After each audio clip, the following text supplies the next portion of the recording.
If you work in quality control at a candy factory, you know strict safety regulations come with the job. It's why you partner with Grainger.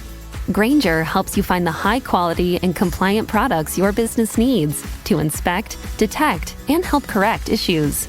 And the sweetest part is, everyone gets a product that's as safe to eat as it is delicious. Call 1-800-GRAINGER, click Grainger.com, or just stop by. Grainger, for the ones who get it done.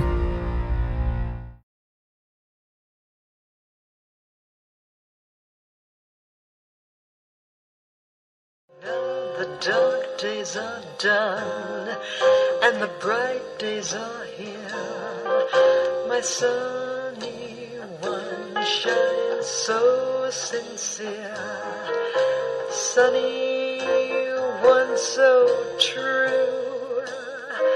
I love you. Thank you, Doc. Our next guest is one of those rare talents who has something to say and can say it funny. He's a writer-performer on the new Laugh-In and one of the most popular, outspoken, and entertaining personalities on the local news here in Los Angeles. He's won a half a dozen Emmys as a film critic and host of his own shows. Let's welcome Mr. John Barbour, right over there. Thank you. Hi, this is John Barbour. It's Monday, May 16th, 5 p.m. here in Las Vegas. That was the voice of Sarita singing Sunny, and the voice of Frank Sinatra introducing me on The Tonight Show. And in a few moments, you're going to hear the greatest voice you will ever hear, the voice of truth. Later on in the show, about a half an hour into the show, we will be doing something we don't usually do, and that is we're going to take some phone calls inside the United States and Canada. The toll-free number is 1-888-627-6008. That's 888-627-6008. And outside the U.S., 323-744-4831. Now, for those of you who enjoy my usual opening caustic comments about the news, I am going to forego that today to get to the most important, informative, and interesting guests I've ever had. But I'll tell you one quick story about why you can never, ever jump to conclusions on first impressions. A lady in her early 30s was married to a fellow who played golf every day, or at least that's what he said he did. Those days, the wife would usually go shopping, and one day she came home early from shopping, went to the bedroom to undress and relax, but when she got in there, she saw on the bed under the covers, she saw two pairs of feet extending out from under the blankets, thrashing about. Well, enraged, she rushed to the garage, grabbed one of her husband's golf gloves, ran back in, and began screaming and pounding the owners of the feet until they stopped thrashing. Well, she was returning the club to the garage, the bent club, when her husband walked down the stairs. She was speechless, and he said, "Oh, hi, honey, I got home early, and while you were out, your parents showed up. They were tired, so I let them use our bed." So be careful of first impressions, as you know, most of you anyway. I've spent over 40 years and a small fortune trying to tell and telling Jim Garrison's story, the story of his trying to bring justice and convictions to those involved in the murder of John Kennedy. Garrison, as well as Mark Lane, almost stand alone in that fight, and I say almost because one, the only one who stands beside them today in his career-long fight for justice, is our guest. You will be staggered, moved, and even enraged by what you hear from him. But a little preamble as to why you can see there is no one on the planet to whom I'd rather be talking right now. In the mid-'70s, when I was a critic in NBC in Los Angeles, I read a book called Codename Zorro by Mark Lane and Dick Gregory. Zorro was the FBI's code name for Martin Luther King. Using the material developed by the House Select Committee on Assassinations, which concluded both JFK and King were murdered by conspiracy, a case, by the way, that's still open in the Justice Department, Mark and Dick wrote this fabulous book Of course, like many of you, I had been a fan of Marx following his brilliant dismantling of the Warren Report with his rush to judgment, and a fan of Dick Gregory's, especially since he did the liner notes for my first album called It's Tough to Be White. Well, my news director refused to let me broadcast my review, calling both conspiracy theorists and nuts right out of the CIA playbook, right? And he sent me home. Well, I immediately called my attorney and told him to sue NBC. He said, "What for?" I said, "For depriving me of my First Amendment rights." And he laughed and he said, "John, you have none. You're an employee and had to behave as such." He said NBC had the First Amendment rights, and if I wanted to start my own network or newspapers, then I could have them back. I was trying to think of what to do when the news director called me and told me I could do the review. Evidently, someone had announced during the day on the air that I would be doing a review of Codename Zorro in the 5 o'clock news. When I wasn't there, they were flooded with phone calls. I did it later on the 6 o'clock news with Tom Snyder, and unfortunately, the government did not collapse. You also know I had a very long friendship with Frank Sinatra and was preparing to produce a 5-hour visual autobiography of Frank, which ended abruptly along with our friendship. I was co-head of a committee along with Thomas Noguchi's attorney that was fighting to keep Dr. Noguchi as an independent coroner of Los Angeles, following the city's attempt to fire him, primarily because he refused to alter his autopsy report, which showed RFK was shot from close range from behind the left ear, 2 or 3 inches away, the gun muzzle was, and not from in front, which is where Sirhan was. Sinatra took the city's side because Noguchi had reported just months earlier that Sinatra's best friend, actor William Holden, died because of excess alcohol consumption. Our guest was the attorney who fought for a new trial for James Earl Ray in the murder of Dr. King. Following Ray's death in prison, he brought a very successful civil suit on behalf of the King family, proving conspiracy in that killing. He now fights to bring a new trial for Sirhan in the murder of Bobby Kennedy.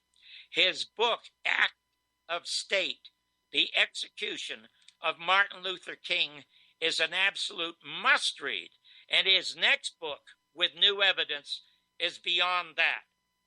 Not only does this amazing author-attorney have the heart of a truth seeker, he has the soul of a poet. By way of introducing him to you, I want you to listen now very carefully to this beautiful, magnificent, meaningful poem.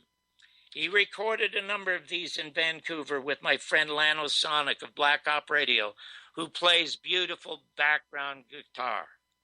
Pay special attention to the last line. The poem is called Struggle and Character. Listen carefully. Struggle and Character.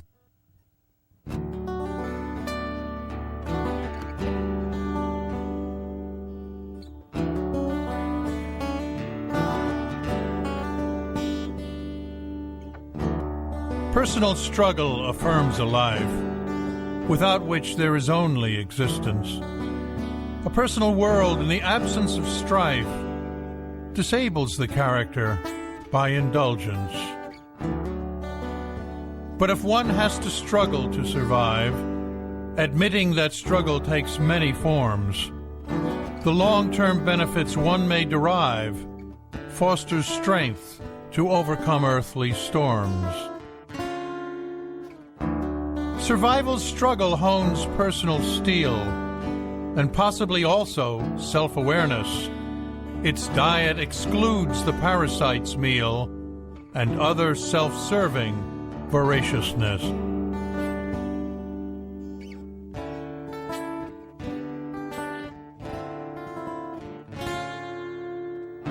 One should not aspire to be a leader, having not conquered some personal hate. To remain in life's garden a weeder is better than claiming to control fate. Such shallow leaders put in place by special interests whom they serve, from serious debate must hide their face, fleeing from challenge, fear their preserve.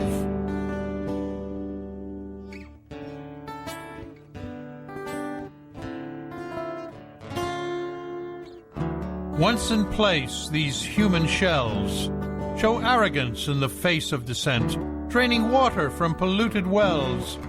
Emotions, not reason, they ever ferment. Struggle does not independence assure. Corruption can still take a life over. More likely may integrity endure, and truth emerge as a lifelong lover.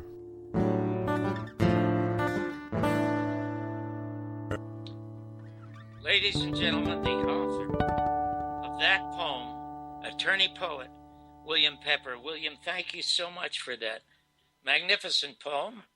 Thanks for the work you do, and thank you so much for spending this time with us. Well, you're welcome. It's a pleasure to be with you. Well, William, I love your work. I love what you're doing. I love the way you speak. I love the way you write. And in doing additional research into your background, I stumbled across an hour of you on C-SPAN in Southern California when you were first promoting your book, Act of State, The Execution of Martin Luther King. And I was absolutely transfixed by how wonderful your presentation was. So I said to all of my friends, when William gets on the show, all I have to do is say hello and stand back, and you'll hear the best hour radio show you ever heard. But could you begin at the beginning when you were in Vietnam and lead up to the point where you met Martin Luther King? Yes, well, Vietnam was the foundation of my relationship with Dr. King during the last year of his life. It was only then, that last year, that I came to know him.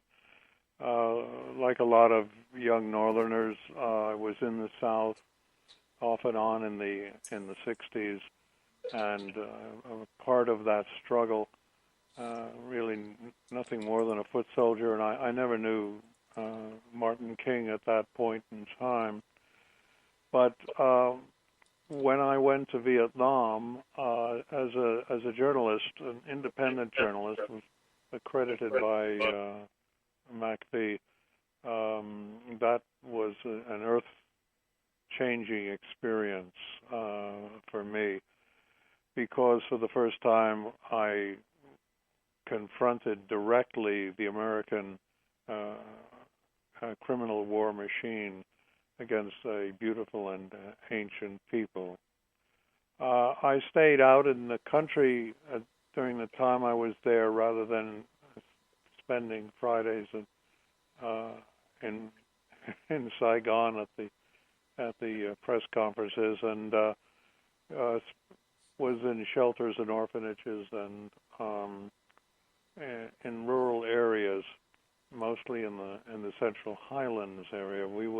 We were hit at one point when I was in a C-130 coming in to play coup, and it was a rather rough landing, and injured my back, which cut short the time that I was there. But all that time and that period, I took a great number of photographs and recorded what I was seeing.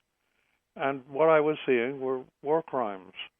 There was napalming of villages, the use of white phosphorus that burned through to the bone, the killing of women and children and elderly people who were often the only residents in these villages, that had to be wiped out as the American forces tried to drive the people into controlled settlement camps. And so when I came back, I for the first time recorded what I had seen and developed the photographs of what I had seen.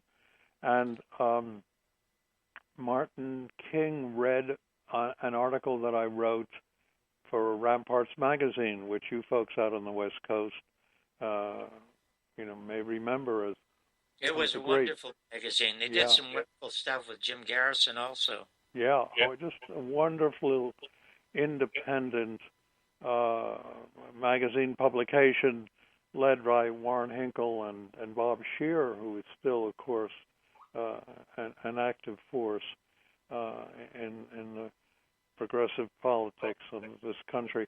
And they published this piece of mine called "The Children of Vietnam" in January of 1967.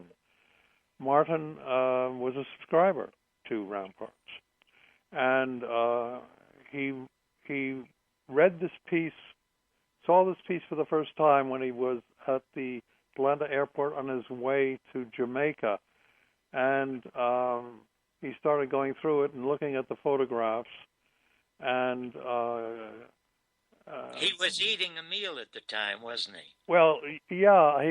Bernard Lee went to get him some food. Bernard, of course, was his bodyguard, and Bernard went to get him some food and brought food back to him, and he pushed it away. And Bernard said, "Well, what's the matter, Martin? Aren't you hungry?" or something like that. And he said, "Bernard, I can't eat any food after what I've seen. I don't think I'll ever again be able to enjoy a meal after what I'm reading and what I'm looking at here." Well, when he came back to the States, he asked me to meet with him.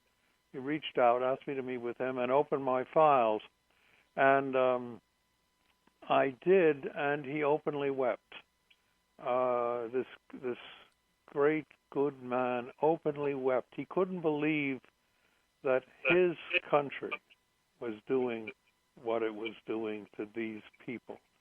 And he became determined then to oppose the war in Vietnam, as he was always inclined to do from the beginning, but now he had a fevered commitment.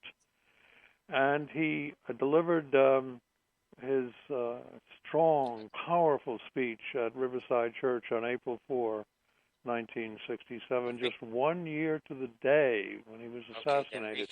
He delivered this speech. And he, in the course of that, asked me, and with his colleagues, asked me if I would become director of a new politics organization.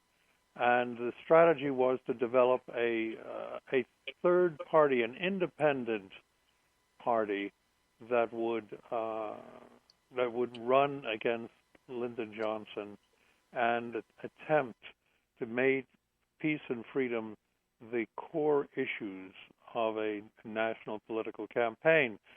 And that ticket was to be headed by him and Dr. Benjamin Spock. I proposed that at a massive rally in front of the United Nations on April 15, 1967.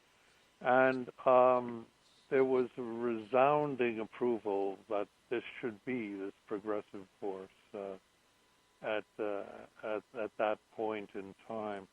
Was this around the time? Was this around the time he gave that magnificent speech at the church in New York? Yeah, well, he delivered the speech that you're talking about on April 4, 67. This was 11 days later, okay. April 15th, following a massive march and demonstration to New York, and it was the speech was at the Riverside Church, right? Yes, it was the first speech was at the Riverside Church, and then at the United Nations rally, he spoke again. I introduced and proposed this ticket, and agreed to head the National Conference for New Politics. And John, we were so naive in those days. We built an organization. We held a convention in over Labor Day '67 in Chicago at the Palmer House Hotel, a convention that was heavily infiltrated by subversive elements, gang members and people like that. What those subversive elements were, William, which is shocking, and most people do not know, they were black. Now, when he spoke again at the United Nations, did he repeat what he said at the Riverside Church? I remember it distinctly.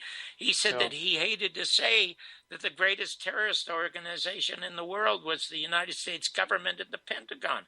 Did he repeat that again? Yes, that was a common theme.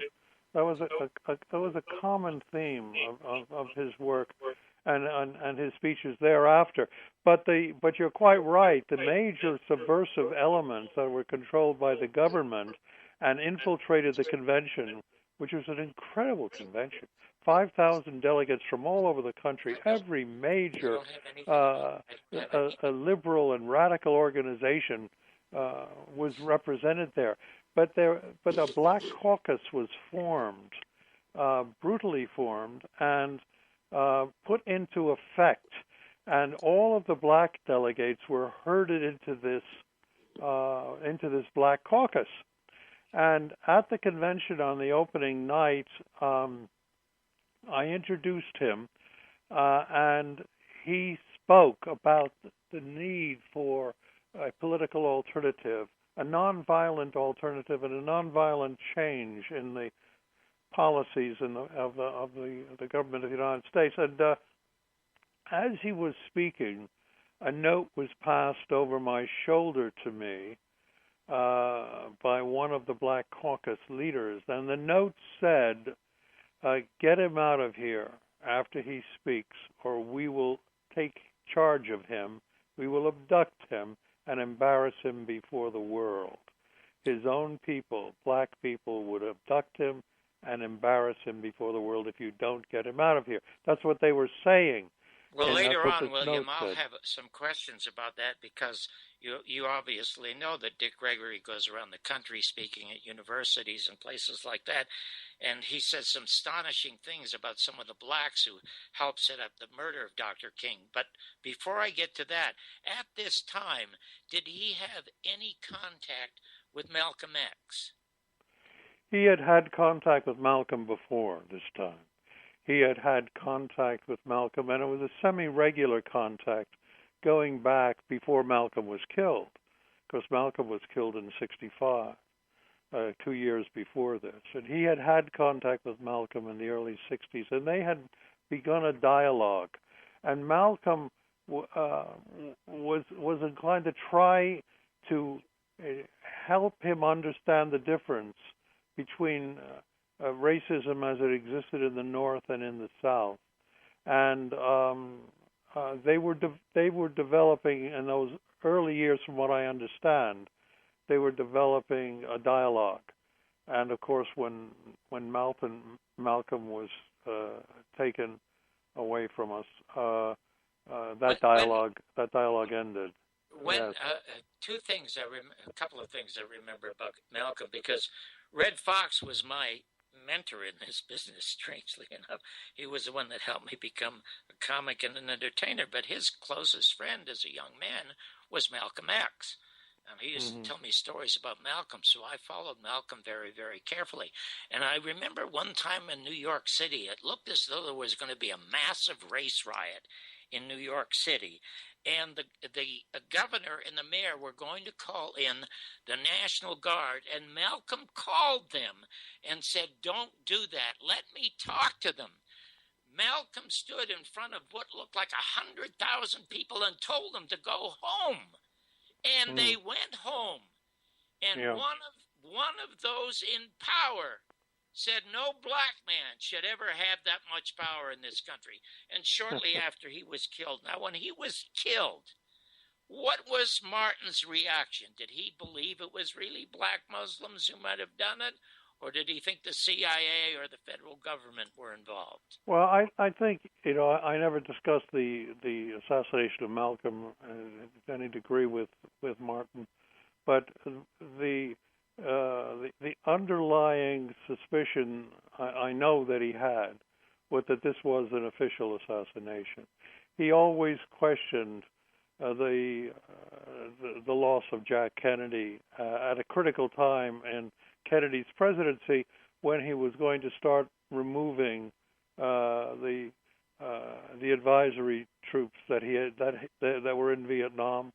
He knew about Jack's fight over the Northwoods plan that they tried to put in place, that was developed during the Eisenhower years, and they knew that he was committed to ending the oil depletion allowance that so empowered with enormous sums of money the oil and energy and the banking industries that served them.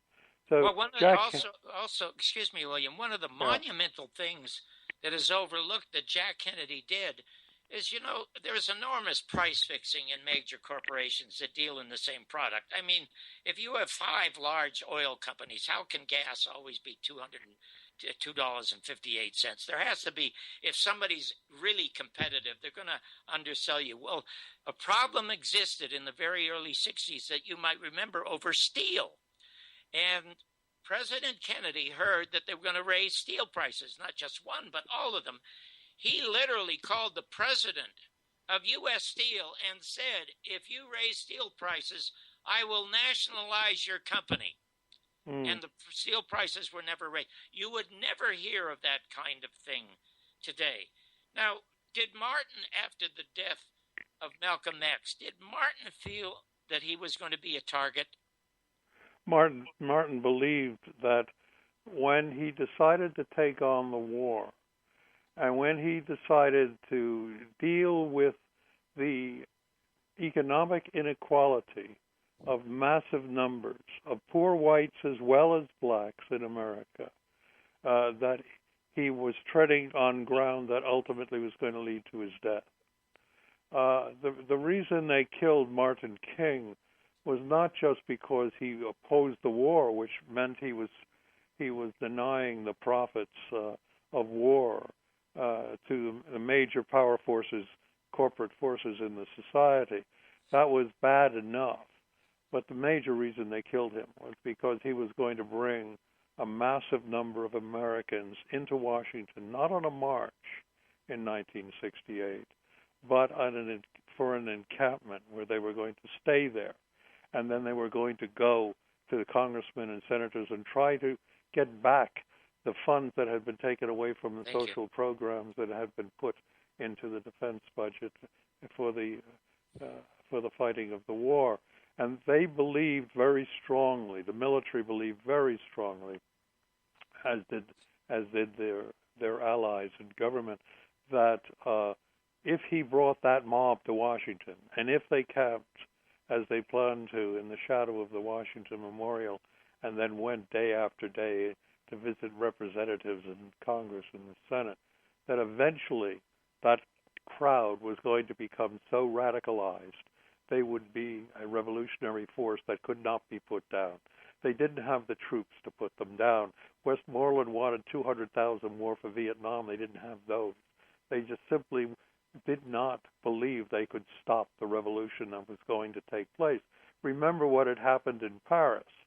Remember that the French government was virtually overthrown by this type of growing alliance between workers and students and progressive people and radicals in Paris. And if it was not for André Malraux, de Gaulle would have fallen prey to that revolutionary force. But Johnson did not have an André Malraux.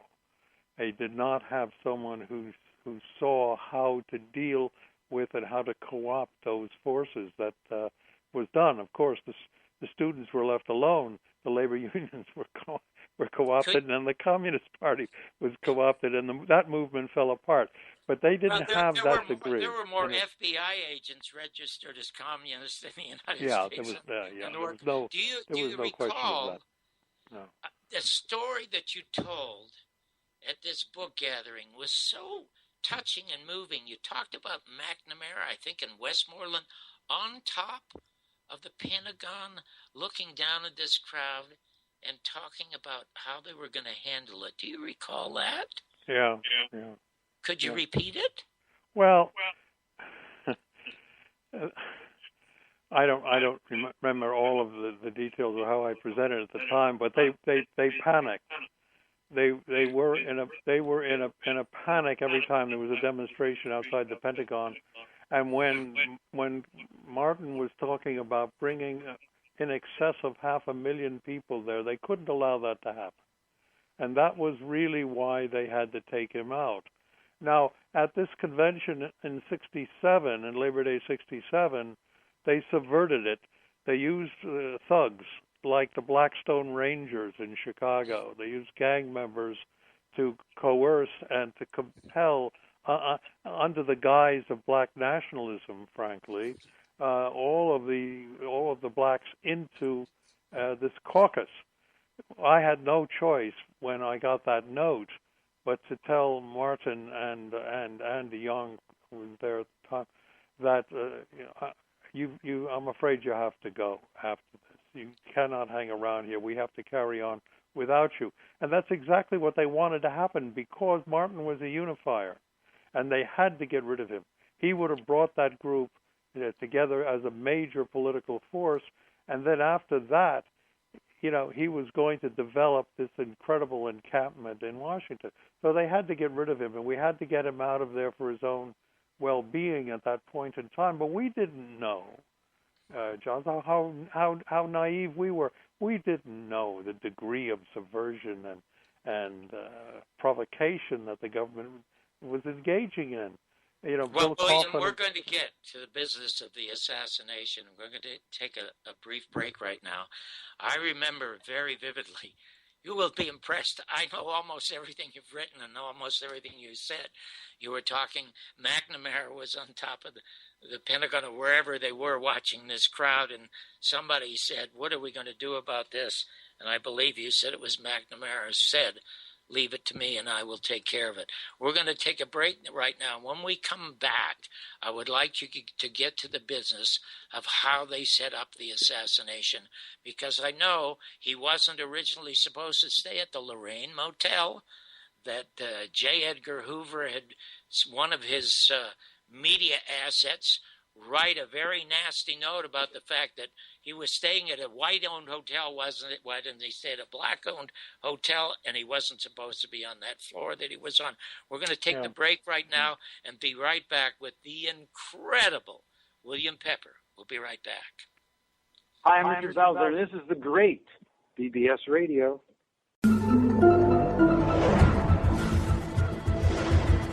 Hi, this is John Barbour of John Barbour's World every other Monday at 5 p.m. Pacific right here on BBS Radio.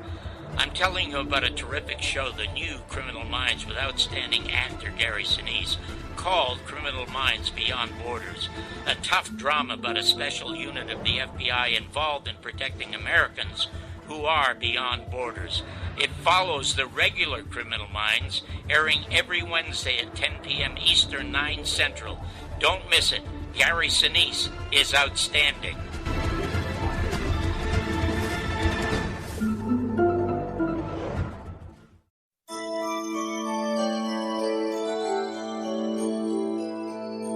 You're listening to BBS Radio.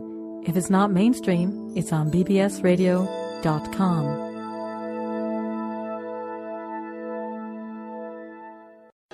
Thank you for that smile upon your face, oh Sunny. Hi, this is John Barbour. You may remember me as the co-host, producer, and creator of Real People, America's first reality show, or most recently as the writer-director of what's been called the definitive documentary on JFK's murder, The Last Word on the Assassination.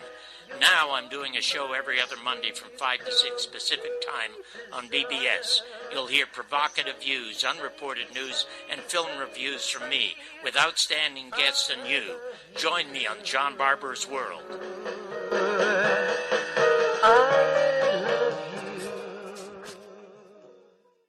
Those of you who have an ongoing interest in the JFK assassination might want to know about this. TV producer John Barbour. He put together a dream team of JFK researchers, including Coast regular Jim Mars and world-class JFK writers Dick Russell and Joan Mellon. They all got together at UNLV in front of a live audience. They had a screening of Barbours' terrific and I'd say historic film based on interviews with prosecutor Jim Garrison of New Orleans. And then after the film was shown, the experts all talked about the latest JFK theories and evidence. It's now out on a DVD. Terrific stuff. I'm George Knack, Coast to Coast AM. Thank you so much, and welcome back to the incredible William Pepper. He is by far the most interesting and informative guest I've ever had, and I've longed for years to be able to talk to him because of my particular background.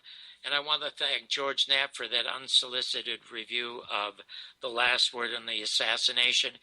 I must tell you, folks, just word of mouth, that sells 30 to 60 units every month, and the monies that come into that are now going into part 2 of the Garrison tapes, which is called the American Media and the Second Assassination of President John F. Kennedy. And in a little while, we will get to some of the phone calls. But right now, we're going to get back to William Pepper. And William, describe to us how they set up the assassination of Dr. King. Well, there were ongoing informal efforts and contracts out on Martin King from the period of time that we're talking about to really right to the end. But the actual assassination was a much more sophisticated operation than has generally been revealed or known. I covered it in the civil trial in 1999 to some extent. That trial brought out what evidence we had at the time. Remember, I started working on this case in 1977. And I got involved initially because Mark Lane asked me to stand in and represent Jerry Ray before the House Select Committee on Assassinations because they had disqualified him, saying he had a conflict of interest, which was a way of getting Mark out of that. So I represented Jerry during the HSCA hearings and brought an associate of mine, Flo Kennedy, black woman lawyer, progressive lawyer from New York, brought her in as co-counsel. So that's how I got started on this matter, and then Ralph Abernathy asked me to keep involved and interrogate Ray in prison at Brushy Mountain Penitentiary, and I said to him, "What are you talking about, Ralph? You know, I mean, I had thought I thought he went around the bend. I said, what are you thinking Ray is innocent? I hadn't been involved in any consideration of that. When Ben Spock and I went to the funeral and the memorial in Memphis, the funeral in Atlanta, I then walked away I was so distraught with politics, I walked away. Did you not think there was some kind of conspiracy, or did you accept the fact that? No, at that time I was distraught and depressed, and I basically just thought they had the right guy, and that this was a case of as they represented it, the official story represented it. And when we left, we were in Atlanta. Bobby Kennedy asked me to come up and talk with him. Of course, he was in the process of mounting his presidential campaign at the time. And what's not generally known is that I was Bobby's chairman in Westchester County, New York. He, as a very young guy with a large political following, Bobby asked me to be his citizens chairman when he ran for the Senate in New York in 1964. So I had that exposure to Bob, and I refused to go up to his suite and discuss helping on his presidential campaign. I'd had it with politics. That was it. And here comes Abernathy in 1977 and said, look, I'd like you to come out to the prison, interrogate Ray. I said, Ralph, I don't know nothing about the case. It took me months to prepare for that. And that was that went on in 1977, 78. I spent 5 hours in prison interrogating James Earl Ray.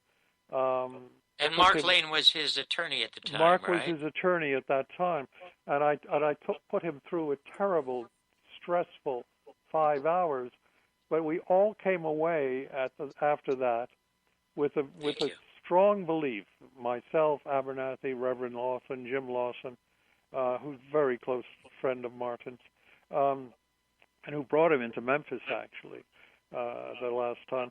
And I brought a psychiatrist from a Harvard-trained psychiatrist who was a body language expert, and just told him, sit in the corner and just watch this guy as I put him through the stress and see what you think.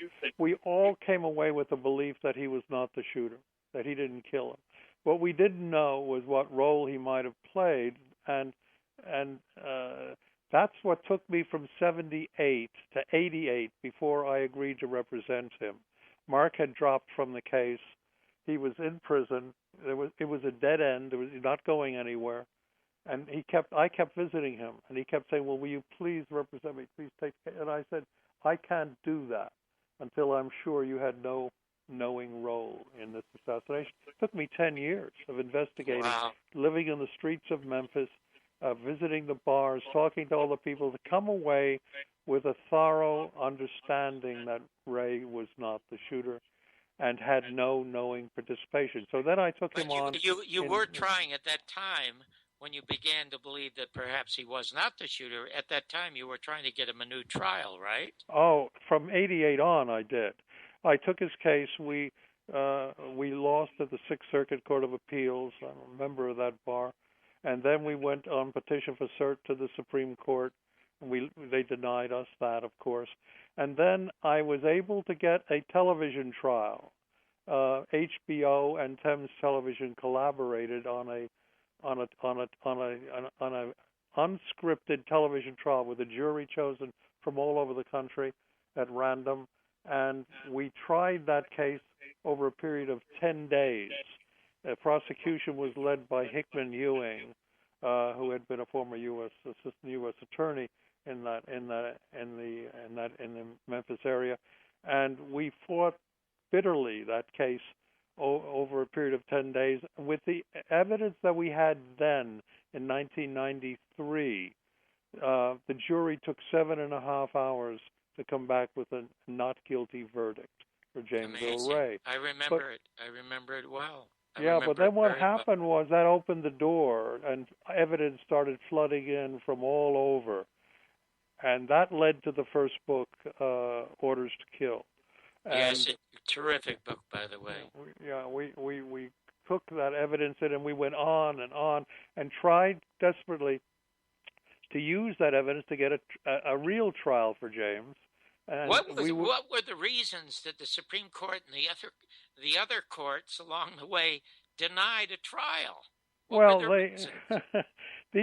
These people become political prisoners. I mean, Sirhan is a political prisoner, no question about that. We have just lost at the Ninth Circuit Court of Appeals. Supposedly the most progressive court of appeals in this country has denied us what they call a certificate of appealability. We're not even allowed. We were denied the right to even appeal. And, goodness! So I'm preparing another petition for cert on Sirhan's behalf, because there's no doubt in my mind at all, and you touched on some of the evidence. There's no doubt in my mind that Sirhan was a patsy and was also set up. But anyway, coming back to Martin, the effort to get him was much more sophisticated. They started profiling. Hoover organized the profiling of inmates in Tennessee, in the Missouri correctional system. Now, and they identified James Earl Ray. William, excuse me, this was information that you gathered when you brought the civil case. Now, James Earl Ray dies. And Yes. as a result of that death, you're now left with no way to get any kind of legal hearing in a court of justice. And you meet with that's right. Coretta King and her family. Tell us Yeah. about that meeting, which resulted in the civil case. Well, the King family was aware of my work for many years, but they stayed in the background. As the evidence piled up, and as it became more evident that Ray was a patsy and was not guilty of the crime, the family decided they had to know the truth. They had to get to the truth, and we agreed that I would bring a civil action against a man whom I had cornered for his involvement in the assassination, a man called Lloyd Jowers. Wasn't that eventually just the widow's decision on her own? Well, all of the children, with the exception of Bernice, who was most. She didn't object, but it was so painful for her. She lost her father when she was 3 years old. But all of the children, Martin and Dexter and Coretta, decided that they wanted this civil action to go forward. And I had one very long and tearful meeting with them that went on for about 7 hours in Atlanta, where I opened the files to them, and they decided, yes, this is something we must do. So we brought this civil action. It went on for 30 days. Against whom did you file it? We filed it against Lloyd Jowers and others, agents of the government of the United States, the state of Tennessee, and the city of Memphis. Lloyd Jowers owned Jim's Grill, from behind which the shooter shot Martin King. Okay. So Jowers collaborated. He brought the gun into the kitchen after the shooter had shot. He broke the gun down in front of a witness I eventually found and broke down myself, who had been a lover of his and who saw him do it, saw him bring the gun in and all of that. And she was silent for so many years because she thought he had actually done the shooting. He hadn't. He was simply out there to carry the gun in, and he collaborated. But we broke him down, and he eventually admitted that he had played this role, and he was afraid he was going to be prosecuted. And he thought if he cooperated with the King family and us, and told us what happened, that they would and they would not be so venomous toward him in terms of prosecution. So we brought the action, but we brought the action against him. He was the defendant, and as I said, 70 witnesses in 1999 laid out what we knew at that point. And as a result of that trial, which was clearly established the innocence of James Earl Ray, it took the jury less than 30 minutes to come back and find that there was a conspiracy to assassinate Dr. King, and they put an overwhelming amount of responsibility on the government of the United States in particular. Jowers was a handyman, and so he had a lower level. But that led to the second book, Act of State, which you've referred to. And were you able to subpoena members of the Memphis Police Department, FBI agents? Were you able to get them on the stand and put them under oath? And were you able to identify some of those working for the government who participated in this murder? We were able to bring onto the stand representatives of the government, the Memphis, Shelby County, and state of Tennessee government, who were responsible for the investigation of the case, and they regretted deeply that what they had to say, because they didn't do any serious investigation, and so we were able to do that. But we didn't have the degree of information that followed even that trial. Remember, that book came out in 2003. Right. Now, 13 years later, the final book is coming out within the next few weeks, and that's the end of the case and the end of the story. That has everything. Will you please come back to talk about that? Yeah, when the book is out, and if you want me to come back, it's devastating. It's one of the most depressing experiences of my life to have uncovered. What happened to the initial person against whom you brought the suit, this Joyner fellow? Is he still alive? No, he died. He died. He died. Oh, he was an old man, and he died. Ask for immunity from prosecution and say that he would tell everything? Did he ever do that? Yes, and they refused to even meet with him or discuss anything with him. I had an associate of mine sit outside the grand jury room for days, trying to get in to lay this before a grand jury, and they wouldn't hear it. The case is politically controlled. They would not hear it. So now I have to ask you two questions, which I'm sure you can't answer. And the first question would be, in winning the civil case, was there a financial judgment paid to the King family? Only the amount of the cost of the burial. That's all we asked for. Are you kidding me? No, that's all we asked for. They murdered the King family did not bring the case to get any money. money. Paid his funeral expenses? They did not seek money. That was not their purpose in bringing the action. Oh, I see. Well, isn't a jury sometimes allowed on their own whim to bring a financial judgment against someone in a loss of a civil case? Can't they do that on their own? We made it clear we were not interested in that, and we did not want the jury to do that. How astonishing. Okay, now the verdict comes in, and you've obviously won. Why not? How many did the major news media and Newsweek and Time, and they all descend on you and want to get quotes? No. In fact, they didn't attend the trial. What happened was they would come in when Coretta King was testifying, or Andy Young, or Dexter King, members of the family, were testifying. But when the key witnesses, the substantive witnesses with serious evidence testified, they left the room. They did not cover it. And there was one local ABC reporter who was so angry and so fascinated by the whole thing that he insisted on staying in there and filming the whole trial. And we, of course, filmed the trial ourselves. But he lost his job. He was fired. They were all told not to cover this case. When I started this, you did the HBO show. Now, since you have this on film, could you not go back to HBO and say, "Hey, do you want to see the real trial now?" They didn't want it. They didn't want to hear it. Court TV was going to do it, and then they were told back off. They didn't do it.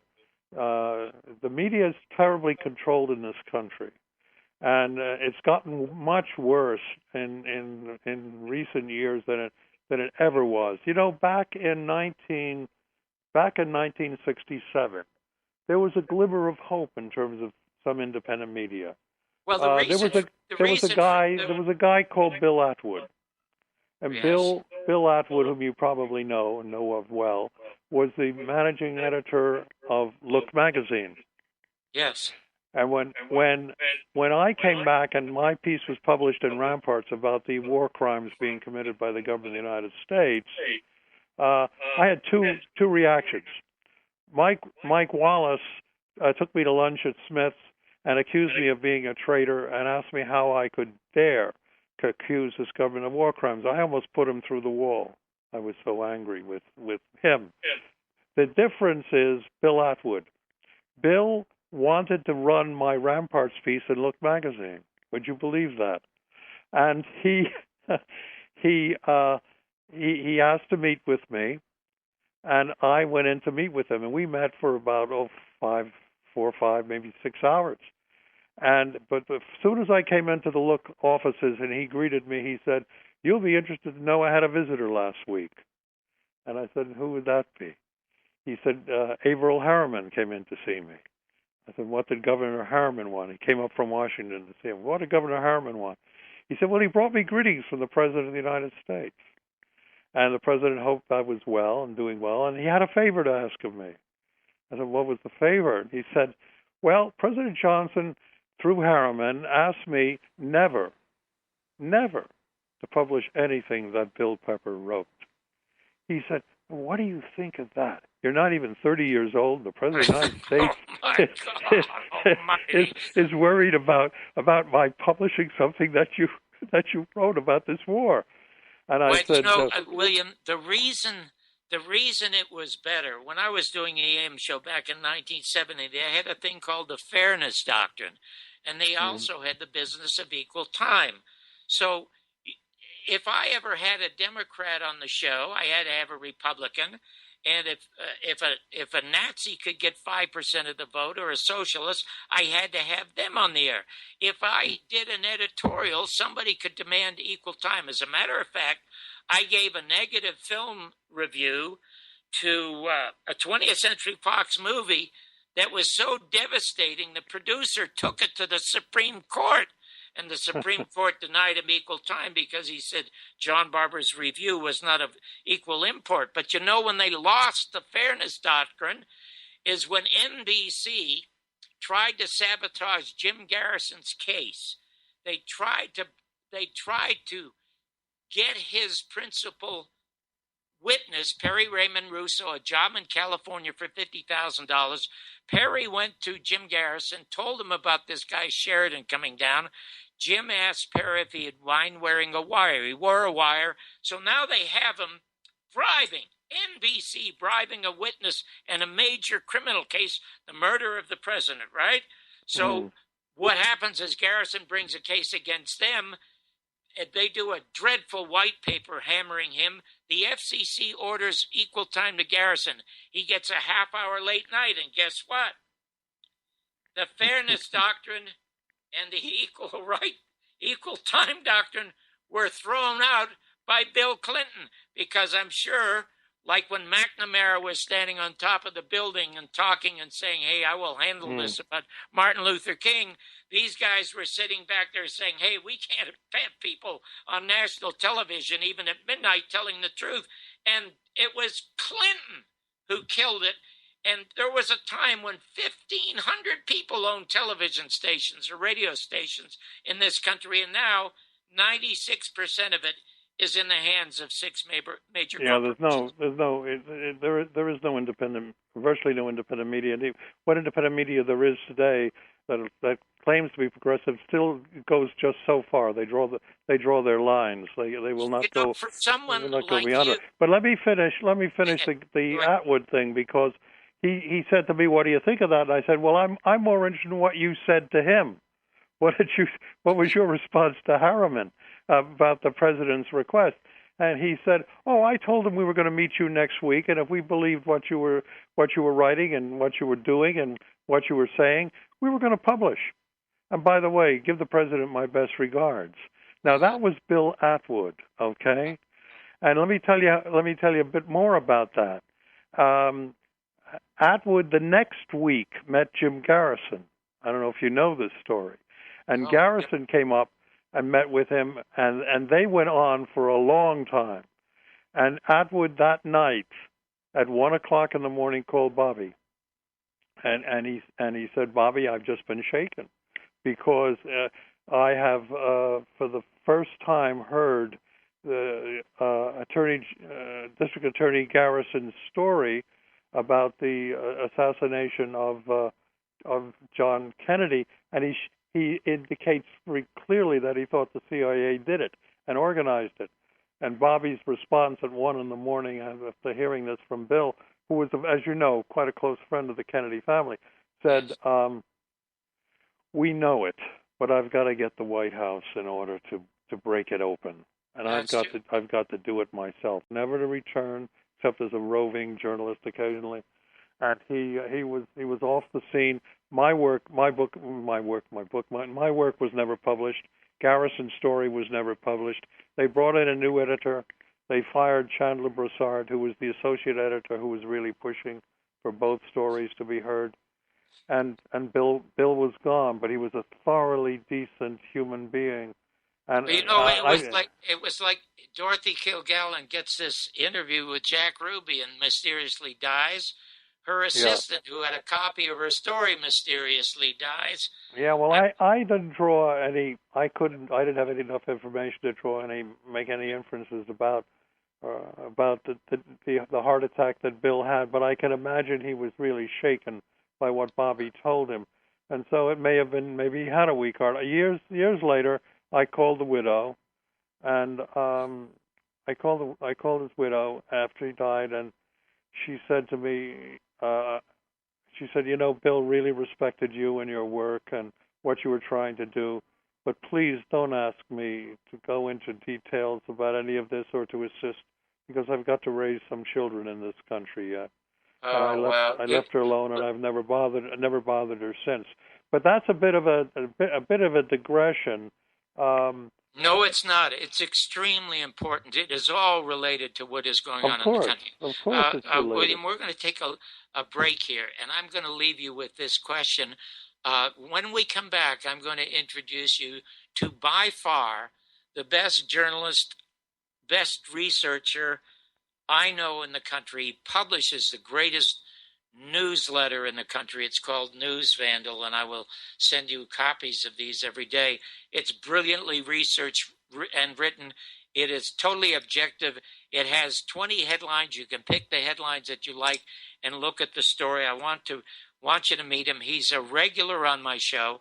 This is the first time I've ever done a show that is over an hour because you are so important. But the question I leave you with, when you took questions and answers in California, one fellow stood up. He looked like he was in his 30s, and he says, Mr. Pepper, now that we know all of this, what is it that we can do about it? Now, don't give your answer now. You may not remember your answer, but I remember your answer vividly, and it was so profound because you quoted Thomas Jefferson. Folks, we're going to take another break right now. We're going to be back with Joe Satilli and the incredible William Pepper. We'll be right back. Hi, I'm Mr. Belzer. This is the great BBS Radio.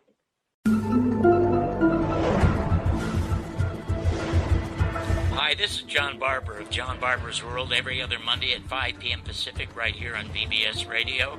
I'm telling you about a terrific show, The New Criminal Minds, with outstanding actor Gary Sinise, called Criminal Minds Beyond Borders, a tough drama about a special unit of the FBI involved in protecting Americans who are beyond borders. It follows the regular Criminal Minds, airing every Wednesday at 10 p.m. Eastern, 9 Central. Don't miss it. Gary Sinise is outstanding.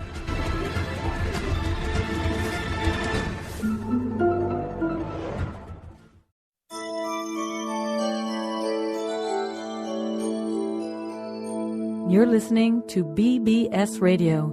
If it's not mainstream, it's on bbsradio.com.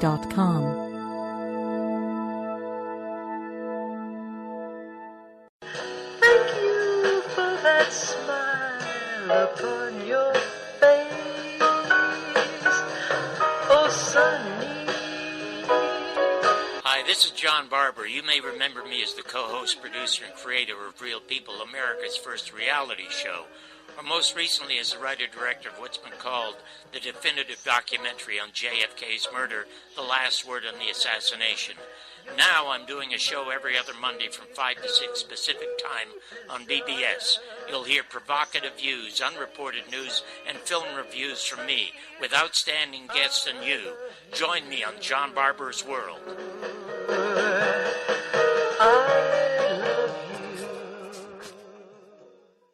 Those of you who have an ongoing interest in the JFK assassination might want to know about this.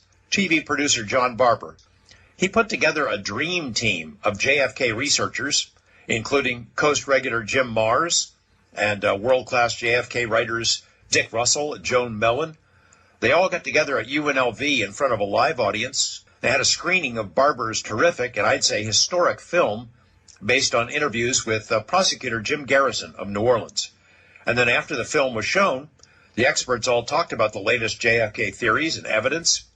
It's now out on a DVD. Terrific stuff. I'm George Knapp, Coast to Coast AM. Welcome back to John Barbour's World and the incredible William Pepper, the most interesting man I have ever spoken to outside of Jim Garrison. Believe me, folks, is an absolute treasure. His book, Act of State, The Execution of Martin Luther King, is a must-read, and his next book, which will reveal new information and facts about Sirhan not murdering Robert Kennedy, is a must-read also, and he will be back for that. I'm going to welcome in now Joe Satilli, who is by far the best journalist I know in the country. He is a regular on my show, and I couldn't do the show without him. Joe, welcome to the show, and you can talk to William as long as you wish. I know you have a bunch of questions, and then, but I need to finish two things with William. Well, no, you should go ahead and today is a show you can do without me. Yeah. Trust me. Okay.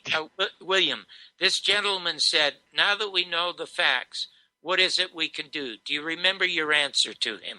I don't remember the specific answer. Then I'm good. But I can tell you, and time has evolved, so the answer might even be different now than it was then. But okay, I'll tell you exactly what it was. You looked at him and you very, very quietly said, short of a revolution, there is nothing we can do. And then you added, because Thomas Jefferson said that every 20 years we have to clean house. Thomas Jefferson said that the roots of democracy have to be watered with the blood of tyrants and patriots every 20 years. It was the first time I had ever heard somebody say that. Now, you said it on C-SPAN, so I don't know how many people hear it. Now, do you still feel that way? I feel that way more strongly than ever. Okay, now, this question, I'm sure you know Dick Gregory very, very well. I knew Dick Gregory years ago. I don't know him that well now. And I would love to have Dick also on the show. But I watch whenever he goes out. He's with an organization called Kepler Agency. They're a speaking agency. And he makes a fortune going around to universities and in gatherings, giving his presentation. His presentation is sometimes with somebody else, and it's always the same, and it's on film. And this I've heard him say 4 times at 4 different locations. He shows Martin Luther King on the balcony. He explains that he was supposed to have been at a white hotel until the FBI got this article published. He should go to a black hotel, which was Lorraine. He was not supposed to be up on the balcony. He was supposed to be downstairs. But then he takes his pointer and he points at Jesse Jackson and he points at another prominent black whose name I can't remember. And he says, you see, they're wearing ties. And you know why they're wearing ties? Because they are not the targets of the shooters. Now look at I think it was the mayor, and then it was Dr. King not wearing ties. He said Jesse Jackson is one of the blacks who helped the FBI murder Dr. King. I have heard him say it 4 times, and Jesse Jackson has yet to sue Dick Gregory for that. Why not?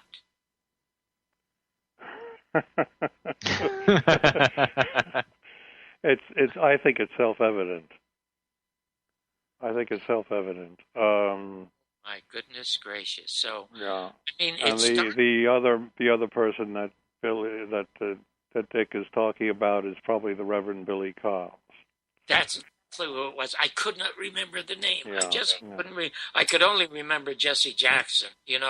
Because I remember when Bill Clinton murdered those women and children. I think there were like 70-some-odd black women and children at Waco, and I didn't hear a word from Jesse Jackson or that other guy that had some show on MSNBC. I'm so repulsed by him. He was the guy that got involved with that Brawley woman, said she'd been raped by some white guy, and it was all made up. These people absolutely repulse me. Anyway, I don't want to get too angry. Joe, now that you're here, what would you like to say about what you've heard, and what would you like to say to William Pepper? Well, I'd like to thank him for a lifetime of tenacity, and that's actually the thrust of my only pertinent question. I would like to ask Mr. Pepper, to what extent do you think the inability to resolve these assassinations is, we understand that the government or government agencies or people who work inside government agencies, because it's not really the government that committed these assassinations, it's the intelligence community inside the intelligence community and their ability to use the tentacles of power to keep stories at the governmental level from coming to light. But there is so much that we do know thanks to your work and the work of Jim Garrison and Mark Lane and so many people, John Barbour. To what extent do you think it's the despair that these assassinations caused and continue to cause that keeps these stories from getting the kind of traction that would cause, if not a revolution, at least the kind of public outcry that would force something to come to a head and maybe resolve on some level one or more of these assassinations? Yeah, I mean, I think, Joe, I think that's a very good question. I think what we've observed over the course of really almost half a century is the growing and increasing control over all sources of information and media in this country. And the control of the media, as John, I think, has indicated, is now so complete that it's virtually impossible to get into the mainstream the truth of these investigations and the work that people like you and others do. It's blocked. I said the media was absent from the trial in 1999. The first book came out in 1995, and there was to be a review in the New York Times, and the book editor of the Times was to do the review. The reviewer was told, and had written a review, was about to publish, and it was told to scrap it. Don't review that book. Orders to Kill, and he didn't. Of course, the book was never reviewed. My work has basically never been reviewed in major media publications. They're able to suppress it. The new book coming out, which is called The Plot to Kill King, has a devastating amount of new information, because when you stay with the case as long as I've, unfortunately, I suppose, had to stay with it and go down this slippery slope, because I felt so angry the more I learned about how they took Martin from us, that people come forward on their deathbeds, close to the end of their lives, and for one reason or another wanting to bear their consciences and provide you with pieces of information that you wouldn't have. I, for example, had lunch with the shooter of Martin King. Oh, my goodness gracious. Yeah. And I go through this, and I don't want you to name him, but do you name him in the book? Well, it's named in the book, and the lunch, which was fairly inconsequential, nevertheless had me confront him face to face, and then I had a street person who's known him for 25 years get up to him and say to him, "I understand that Pepper's on to you, and that they're going to eventually have to indict you." And he said, "How can they indict me for something I did 30 years ago? That's crazy." Oh my God. That kind of thing. So it was a virtual admission. But it gets worse than that. It gets much worse than that. Oh my goodness! When they profiled James, and they came up with James from the Missouri penitentiary system as an ideal patsy, we always suspected that maybe they helped him escape, but I didn't know how. And then I was given the information of how he was allowed to escape. The warden was paid $25,000 about 5 months before they orchestrated the escape. James never knew this, but he was being allowed to escape. But I had the son of the man who took the $25,000 to the warden, who was one of the Dixie Mafia people, who was involved in this by Clyde Tolson. Tolson was the guy who came in time after time and worked with McCullough, the head of the police and fire, to organize the details of the killing on the ground. And William, we have, and I hated to do this. At the top of the show, I billboarded 2 phone numbers, and I have not let anybody through because you are so intensely interesting. But there are 2 ladies who are very anxious to talk to you. Do you mind if I put them on? No, of course not. Okay, the first one is Natasha. I believe she's on line 3. Natasha, where are you calling from? Hi, I'm calling from Pennsylvania. Yeah, okay. You have a question for William Pepper? Yes, actually. I Go was ahead. wondering what his thoughts were on Sirhan Sirhan and the possibility of MKUltra playing a role in his attempted assassination of Robert Kennedy. I don't believe Sirhan Sirhan actually did get to shoot him, but that's my belief. But Okay, I'm curious Natasha, about thank you. the I'll let MKUltra. William answer the question. Go ahead, William. In a part of the defense of Sirhan and the attempt to get an evidentiary hearing or a new trial for him, which we've been struggling with since I took over his case in 2007, I brought in Dr. Daniel Brown from Harvard, who is a psychologist and a leading expert on mind control operations. And he spent over 70 hours with Sirhan. And there's no question in our mind, both hypnotically and in free exchange, there's no question in Dan's mind, and his writings are a part of our submissions, that Sirhan was subject to brain control, and that he was programmed to do what he did very, very professionally. We even probably at this point know who the psychiatrist was whom the government used. I think we to do know. Is the name Robert Blair Kaiser familiar to you at all? Yeah, of course. Kaiser. I know. Yeah, Robert Blair Kaiser wrote a wonderful book Kaiser's did some work on this. But yes, I think he wrote a book called RFK Must Die, and I was a friend of his while I was a critic at NBC. And one day he came to the house, he gave me his book, he gave me some files.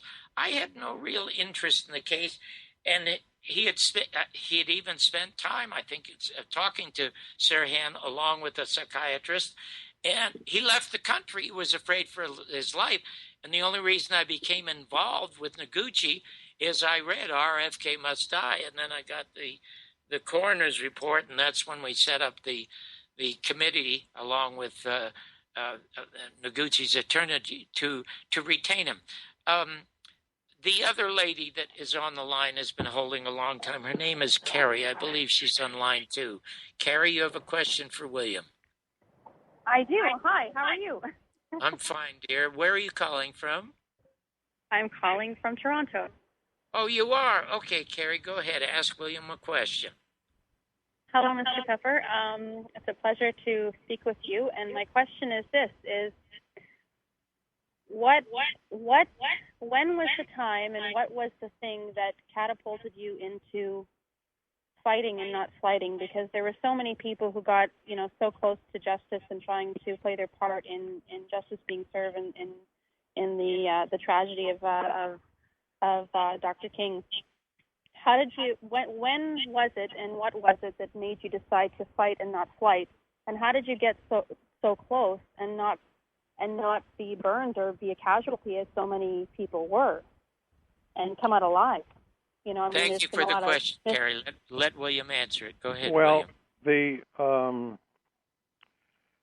I did this interrogation that I mentioned earlier of James Earl Ray up at Brushy Mountain Penitentiary, and that led to many questions being raised that caused me to go down into Memphis and start to spend time there.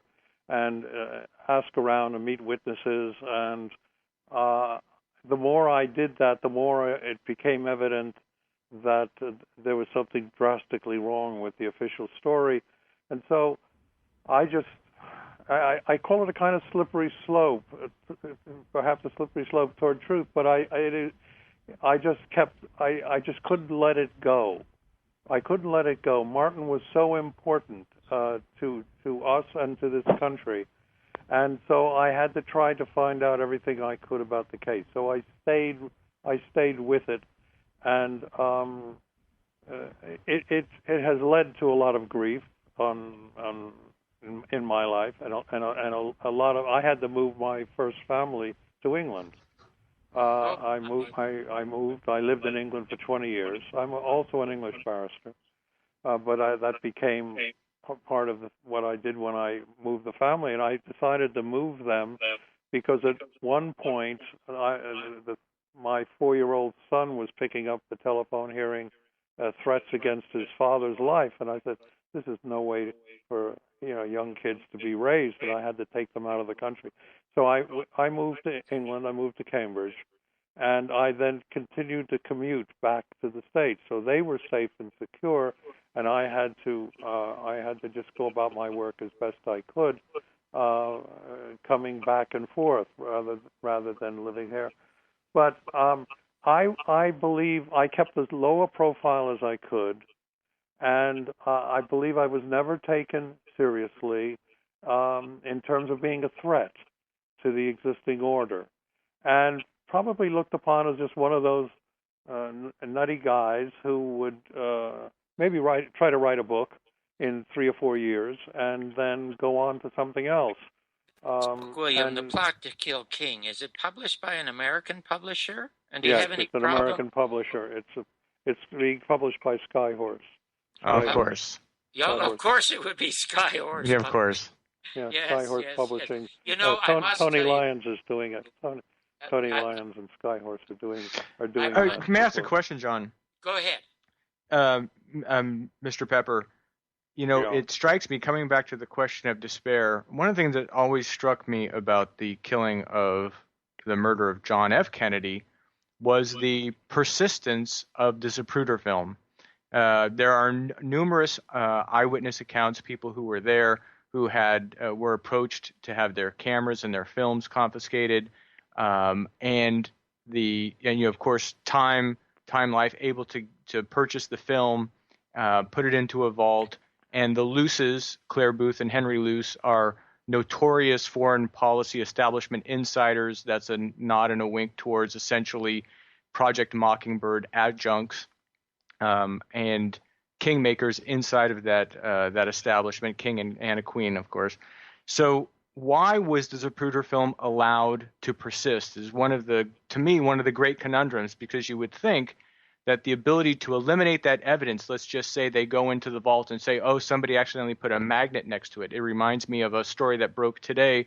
Michael Isikoff, who is the chief investigative reporter for Yahoo, not for a network, not for CBS, NBC, or ABC, for Yahoo, broke the story that the CIA's Inspector General accidentally deleted the full CIA torture report.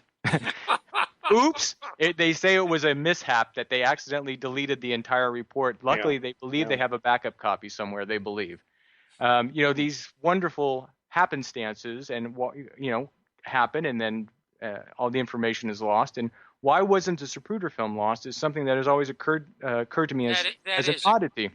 And the reason I bring that up is because it seems to me that the people who commit the crime, in a sense, don't fully want to get away with the crime insofar as they would like us all to know that they got away with something that is crooked. And I do wonder to what extent researchers are allowed to continue to move towards some sort of conclusion, at least to draw their own conclusions about these assassinations, knowing full well that their control over the mainstream sources of media, because they have they had Peter Jennings, and they had Dan Rather, they had any number of people, and they still have any number of people. Chris Matthews is a reliable blockade on cable news towards looking at the Kennedy assassination, for example, that they can allow these two tracks to run. They can allow the stories to develop, knowing full well that it will never break through the mainstream media. It will never become a political problem for them, but it will create a feeling amongst the American public that they can do and get away with anything. Yeah, I mean, I think that's a pretty good analysis of the situation. But the main thing that I see is that by allowing investigative work to go on, such as the work that I've done and other people do on some of these very sensitive matters, they can claim that they don't suppress. That there is after all, freedom of thought, and freedom of investigative journalism, and people can go ahead and they can do these investigations and they can write books. The fact that they block the review of the books and they block the information that comes from legitimate investigations is another matter. William, at one time, Roger Ailes I was up to replace Merv Griffin on his Westinghouse show, and Roger Ailes was to be my producer, now president of Fox News. But he famously said 15 years ago, it's not what you put on the news that matters. It's what you don't put on the news. And I must say, you are the perfect person described by Red Fox. Red Fox had this great line in his act. He said, "Heroes ain't born, they're cornered." Well, William, you've been cornered like Garrison. You've been cornered by the truth. And as you said, you just couldn't let go of it, and you were stuck with it. What is your next step in the Sirhan case? Were you present a couple of months ago at the parole hearings? Yes, I represented him at the parole hearing. So tell us what happened. I represented him at 2 parole hearings. Why was he not paroled? Well, because he's a political prisoner. They're never going to let him out. If they can, I mean, he will, like James Earl Ray. I'm afraid to say this. I have we're going up on cert to the Supreme Court. I have another strategy after that. We'll be denied at the Supreme Court, I imagine, but we'll have exhausted domestic remedies, and then I have another strategy that I don't want to reveal at this point. But I'll do what we can do to try to get this guy an evidentiary hearing or a trial. We have about a dozen witnesses who saw him and testified, and we've taken their statements, every one of them under oath, maintaining that he was always in front of the senator, never behind him. Do you have any encouragement from any of the mainstream media or anybody in the police department in Los Angeles where this occurred? No. We have no We have no encouragement. We have no encouragement at all. But something, as much as I could say that I despair over the situation in this country in terms of the media. The media is so important to the oligarchic system that we now have, and as much as I regret that, I deeply regret that. Every once in a while, you get surprised because, as you've indicated, there are lots of good people who work in government, who work in intelligence, and who are unhappy with what they're asked to do and what they learn. And let me tell you something. I became very close to Hugo Chavez Frias. Hugo Chavez, the president of Venezuela, and I became very close, like brothers. Let me tell you why. Because I was tipped off on more than one assassination attempt of Hugo. And when I was at Oxford, I taught a seminar on international human rights at Oxford. And I went down to the embassy and I told them about the first attempt. And Hugo sent over 2 members of his cabinet. And I explained to them what I had been told by an inside intelligence source. And they went back to Caracas. They didn't really believe it because they've heard these rumors many times. Well, within 15 days, I told them it would happen. Hugo was overthrown. And they moved him from one military base to another and tried to get someone to kill him. And none of the soldiers would shoot him. And eventually one of them gave him his cell phone. He got his daughter to call Fidel, and Fidel just sounded the alarm, and 1 million people came to surround the palace, and they were going to go inside and kill the plotters. So they had to let Hugo back. This was in April 2002. Hugo then asked for me to come to Caracas and sit with him. I not only did that, but I spent a lot of time with him. He asked me to travel with him. He offered me a position in his government. We became very close. We're both pitchers. I was a baseball pitcher. Hugo was a baseball pitcher, and so was Fidel. I think Fidel. I was in Cuba in '59. One of 2 people from Colombia's team chose to go down there, and in the Cuban Sports Festival. And I think Fidel was the best of the 3 of us.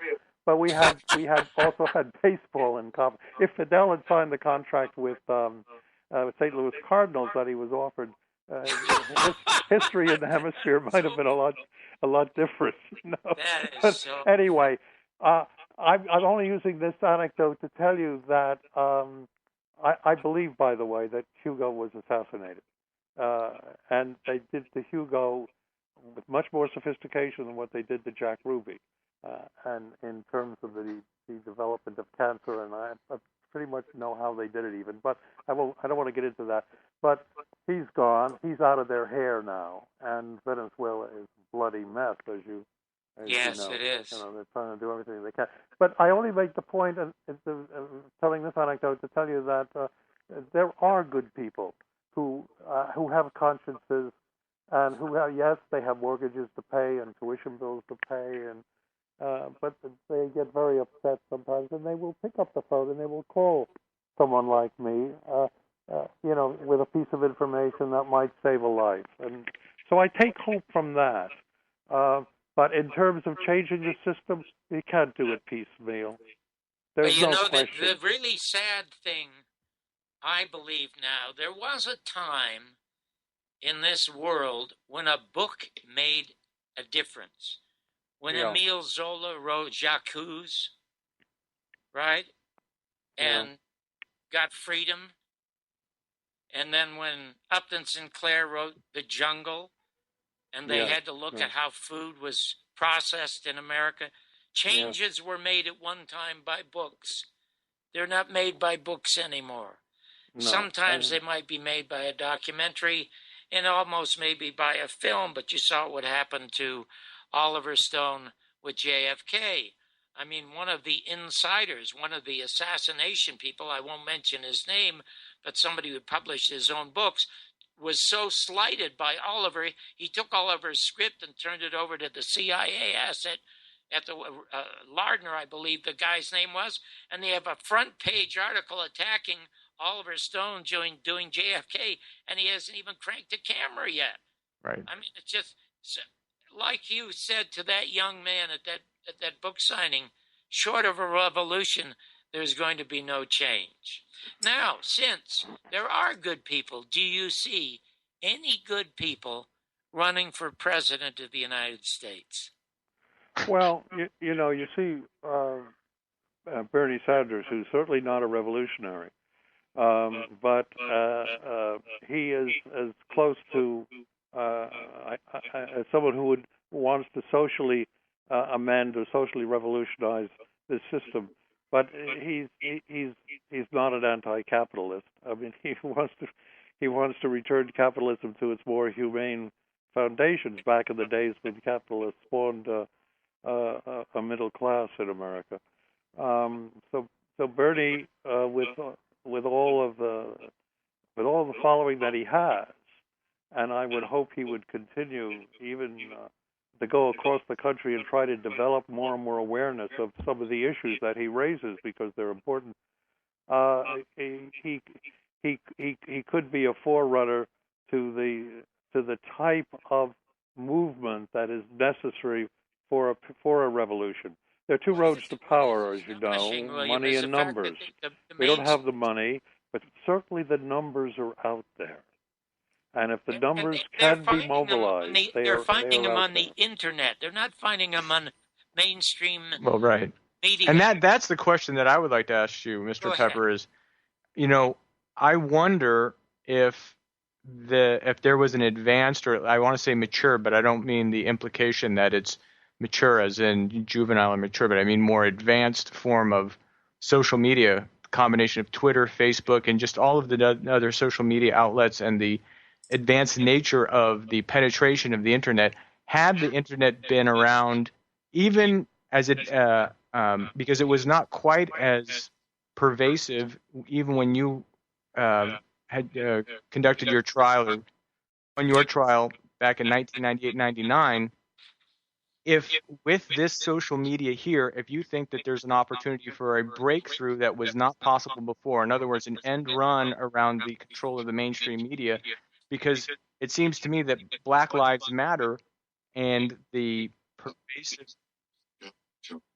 pervasiveness What's of wrong with my Skype? the videos of men being shot by police officers has had a massive impact.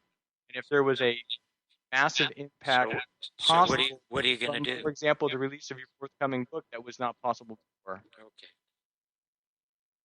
Social media has enormous potential, and I think that there are some very competent, committed people who are active in the social media in terms of political analysis and programming and all of that. I've just become more and more aware of it.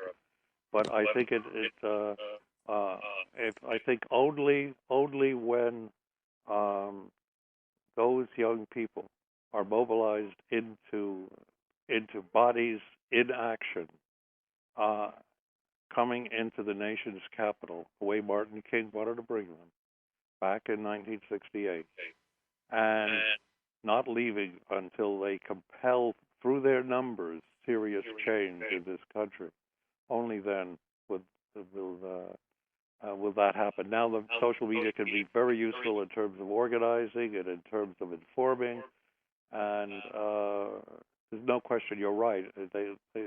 They can overrun mainstream media in terms of massive young people, and I think that one of the things the Sanders campaign has shown is that there is this enormous body of young people who are really fed up, who are aware, who see through all of the nonsense that exists in the mainstream media, and they're ripe.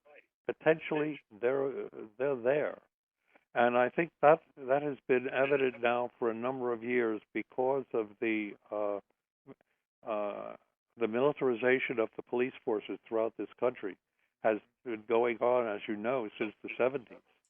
And the reason for that is because there is this fear that there will be that type of insurrection that's ultimately going to take place. You cannot have the manifestation of greed to the extent that you have it in this country now, and the tremendous oligarchic rule by the 1% or even less than 1% over the lives of humanity in America. You cannot. The reason I brought up the Black Lives Matter example is that I feel that we have a new form of black political activism that has not really been in the American scene for a long time.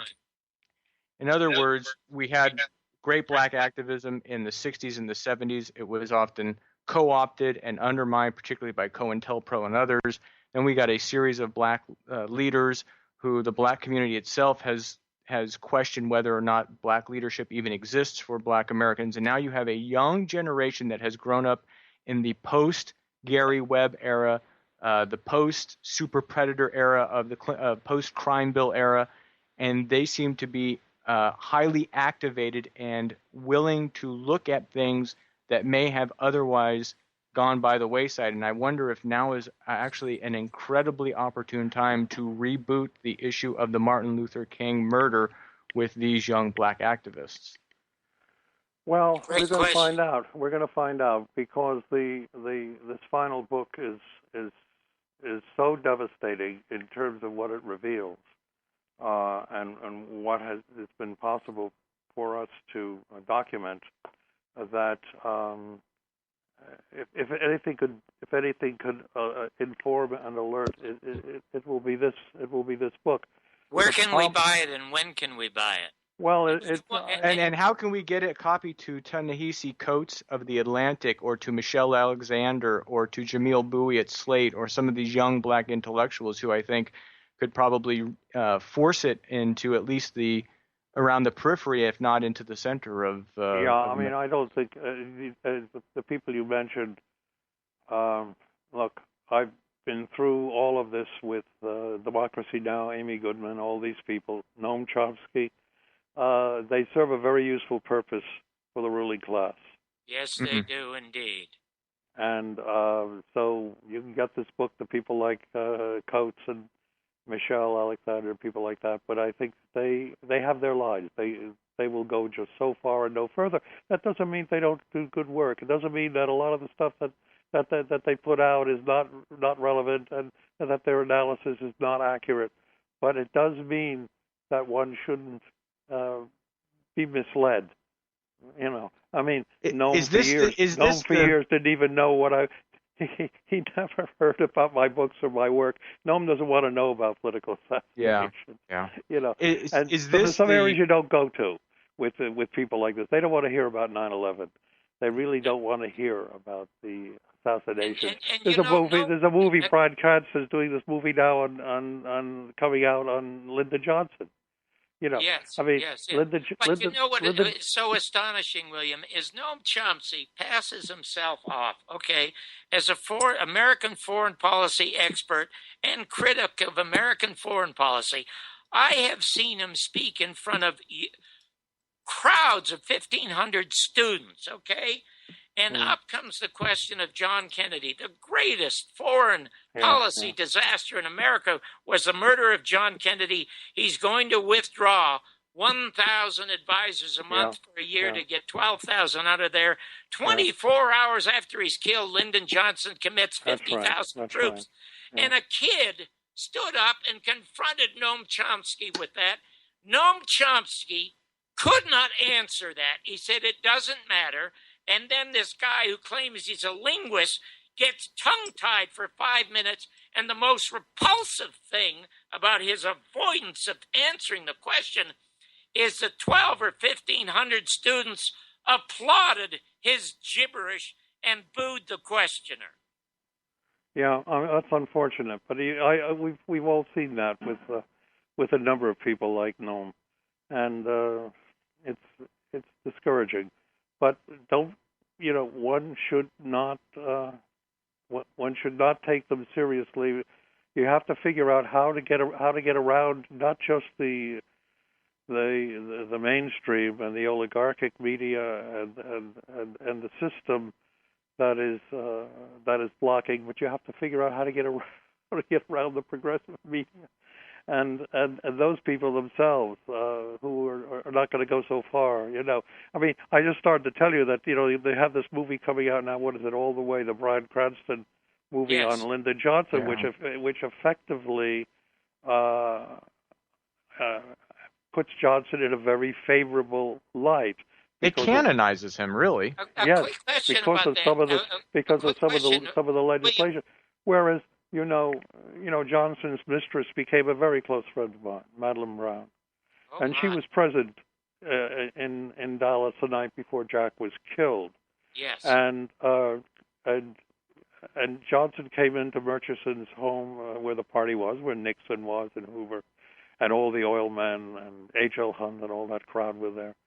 And Johnson came in about 10 o'clock, and they went into Clint's study. And about 20 minutes later came out, and Johnson came up behind her, put his arms around her, and said, "After tomorrow, the son of a bitch in Kennedys will never embarrass me again." And the next morning, he called her from Fort Worth and said, "I'm on my way to hear the son of a bitch deliver his last speech." I mean, Johnson knew everything that was going on with respect to that assassination. And yes, and didn't you say that he quit office or decided not to run just about a week before they killed Martin? Yeah, 4 days. Do you think because he did not want to be president when that happened, because he knew it would happen? Oh, there's no question he knew. He knew it would happen. I mean, Hoover was the point man in Washington, and he used Tolson to carry the money into Memphis.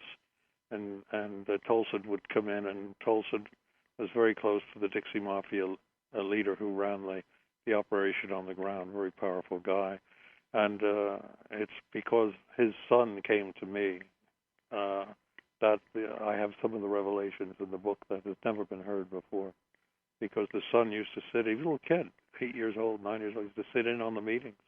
Oh, my goodness gracious. And he rode with his father to the prison to give the $25,000 to Warden Swenson to arrange the escape of James. I mean, things like that. Very, very hard eyewitness, evidence that I've been able to unearth. So it's like we're living in an occupied country. Oh yeah, sure, for a long time. Well, we see what can happen, but I think eventually we will get to the point where there will be substantial boots on the ground, and they will come to Washington, and they will stay, and that is the only way this system will change. Well, the sad thing about that, I'm sure that's why Trump is getting so much support. That's why Bernie's getting so much support, because they're not part of the establishment. I posted on Facebook the other day that Donald Trump said he wants to make America great again, which it hasn't been since November 22nd, 1963. And Bernie wants to make America decent again, and I would vote for decency. But it seems to me that everybody has to have somebody to follow. It's not like it's just a spontaneous eruption. And the establishment is very, very smart on how they either eliminate or they discredit anybody who would suggest a poor person's march on Washington, let's say, now that there's no more middle class. I mean, if they had the middle class march on Washington, 8 people would show up. Yeah, no, we're not talking about a march. The marches are not what's going to happen. It's got to be something much more severe than a march, and I think that potentially it's going to happen, but I won't go into that at this point. But I think it will happen. It has to happen. What and your very next move in relation to the Sirhan case, is there a date or a time when you have to go back into court or have to go? Well, we have 90 days to file the petition for certiorari, which we will do. I don't have much hope in that, but I do have. I have another move in mind. Which I don't want to discuss at this point, but it's we'll do the best we can to try to get the truth out. What's happened to this man was, I don't know if you know, but his original lawyer was a fellow called Grant Cooper, who was a very well-known criminal lawyer out there. Yes, and I was in L.A. at the time. But Grant Cooper threw the case, and it is the worst example of inadequate representation I have ever seen. And because the Ninth Circuit and all the courts in California have allowed it to happen, they have eviscerated the Sixth Amendment protection for adequate representation of counsel. There's no question. Now, the reason Grant Cooper threw that case, I don't know how many people know this, is because he was under a pending indictment himself. And, oh my goodness gracious! And they had him, and he had to. He had some grand jury minutes that he was caught with that were put on a table in a case that he was representing, and he was set up. But they set him up, they got him, and he was indicted. And he collaborated totally with the prosecution. The worst example of defense representation I've ever seen. Tom Noguchi was never even allowed to identify the bullet he withdrew. Oh my goodness! Are you kidding? Kennedy. No. That is astonishing. Noguchi was not allowed to be shown that bullet and identify it. Tom Noguchi is a thoroughly honest man, and they did everything they could, of course, to block him, and eventually, of course, fire him, get rid of him, and he had to fight his way back. But the Sixth Amendment is dead in America on the basis of precedent that they have now just done to Sirhan. Because I set forth time and time again what Cooper did in that courtroom. And he started off by addressing the jury and saying, we are not here to prove this man is innocent. He is not innocent. He is guilty, and we don't want him out on the street. This is his defense lawyer. His defense lawyer is saying this. And he said to Sirhan, I've got to take this road because I'm going to try to save you from the death penalty, which, of course, they didn't do. because he was convicted and given the death penalty. Of course, it was overturned by the legislature in California. But it sounds that, like well, you know what's interesting about this is it reminds me of a case that everybody has forgotten about, but I followed assiduously. Mr. Pepper, at the time of 9/11, I was actually working in the media in Washington, D.C., so I got to watch firsthand the sort of the transformation, the pall, and the jubilation that came over the Washington, D.C. area. It was a very strange thing to watch, this simultaneous thing, because basically it became a boom town, as you can imagine, after 9/11 with the rise of the security industrial complex. Second coming of it is the case of Jose Padilla. I don't know if you remember Jose Padilla, but he was the dirty bomber. And a psychologist was brought in to interview him over a number of times, and she reported that his mind was thoroughly scrambled. He actually had no capability of defending himself whatsoever. I know the facts of that. Right. You're absolutely right about that case. But the whole 9/11 thing is something. Well, what I wanted to get to is, to what extent was Sirhan Sirhan unable to provide for his own defense because he was scrambled, because he had no recollection of what happened. No recollection, none at all. No so recollection. You have his counsel there making these statements, and his defendant is actually not competent enough to object to his own defense. Exactly. Well, I mean, that's so evident when you read the transcript of the trial and you see what he did. It's so evident. Anyway, we struggle on with this. Listen, Joe, nice to talk. I've got to run, guys. I've got I must tell you, waiting. You say that there are good guys around. I must tell you, you are one of the good guys, William Pepper. Thank you so much for what you do. Look. Thank you so much for being here. And once your book comes out, I don't want your publisher to send it to me. I am going to buy it, so you have to tell us where we can buy it. Now, before you say goodbye, tell people where they could buy Active State and where they could probably go to listen to your poetry. I'm going to put the poetry up on Facebook anyway. Well, thank you so much, and thank you for your graciousness, and I appreciate your compliments. I don't think I'm necessarily worthy of them, certainly no more than a lot of other people who've tried to accomplish these things. But, Martin Sheen, I think, had it right. He at one time said, I work for General Electric for a living, but I do everything I can for peace and justice in order to stay alive. And I think that's that's wonderful. I think wonderful. Yeah, I think that I share that. I share that approach. That's what we have to do, and sometimes our families suffer. And, I look forward to your coming back. I look forward to your book, and the next time you're back, we're going to play another one of your poems.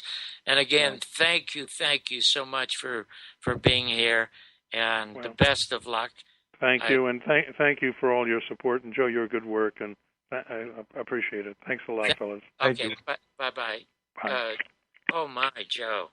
It was such a delight to have that man here, and thank you. I'm sorry we couldn't get more into the news vandal because No. I mean, why would you get into the news vandal? You have a man here who's a walking encyclopedia of these two cases, and has won a case.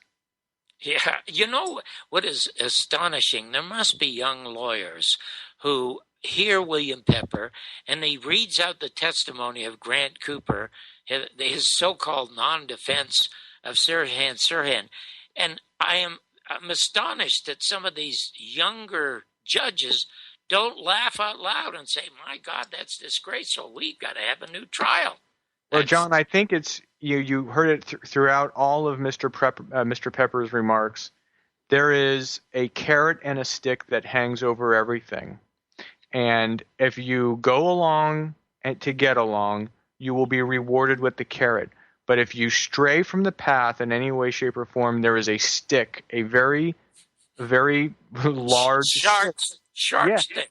Sharp stick waiting to either poke you, prod you, or hit you off of your path. And it's daunting. It's the vampire stake. They'll drive it right through your heart. And Jim Garrison said, because in putting together the media business on the assassination of John Kennedy. He said, "Listen, the CIA has killed successfully for years in the United States. No reason they should stop."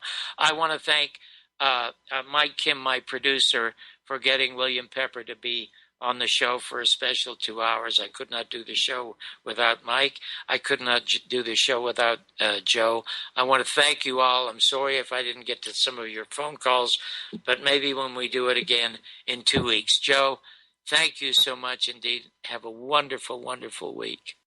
You're my spark of nature's fire. You're my sweet, complete desire. A sunny, sunny, sunny, sunny, sunny. I love you.